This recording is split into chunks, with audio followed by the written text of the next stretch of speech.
大家好，我是住在雅典的娇妈。今天我要和大家分享一道人见人爱、怎么吃都不腻的经典家常菜——番茄炖牛肉。这道菜汤汁浓郁，牛肉软烂入味，无论是配米饭还是面条，都好吃到停不下来。接下来，让我们一起看看怎么做出这道美味吧。我们先来看看需要哪些食材。首先是今天必不可少的主角——牛肉和番茄，还有1碗准备加热的水。去腥用的生姜和料酒，还有白糖和生抽，盐和黑胡椒，最后是番茄酱。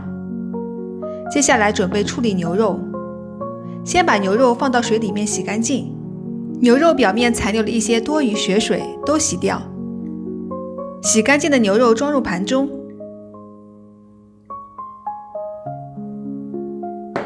接着准备切牛肉啦。按照牛肉上的肌肉纹路，顺着肌肉纹路切更容易哦。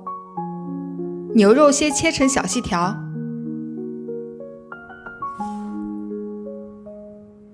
小细条切好后，把牛肉切成块，不用切很大块，差不多这样大小就可以了。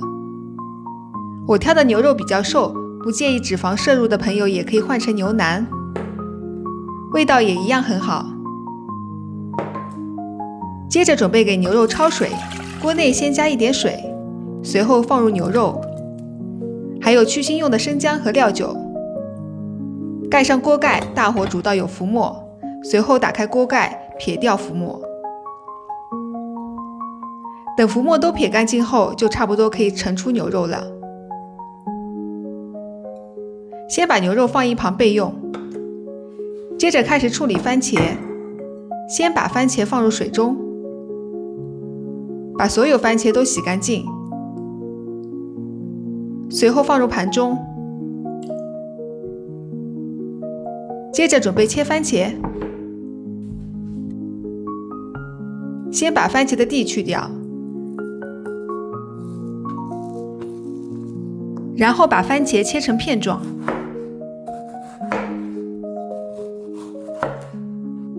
再把切成片状的番茄叠起来切成小块。如果你追求口感，也可以把番茄皮去掉；如果追求营养，那就留下番茄皮。总之，这道菜的番茄皮可以去掉，也可以保留，按照你意愿来即可。开始准备烧番茄炖牛肉啦！热锅内加入一点油，油热后加入牛肉。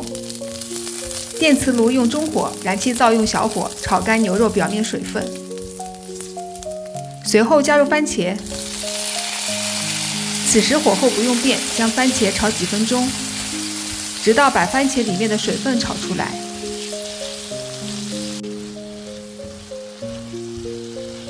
番茄差不多炒到这样就可以了。随后加入生抽、白糖，还有番茄酱，然后再翻炒均匀。此刻番茄的汁已经很多啦，然后撒入黑胡椒粉。再加入开水，记得戴上一个防烫手套，防止烫伤。这里水量宁可多也不要少。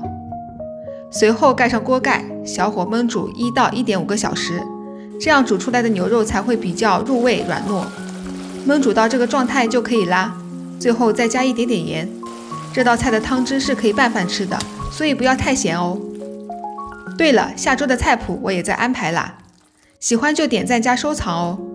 我女儿也特别喜欢用这道菜拌饭吃，每次都能吃完。最后再撒一点小葱就完成啦。大家好，我是住在希腊的娇妈，感谢大家收看，我们下期再见。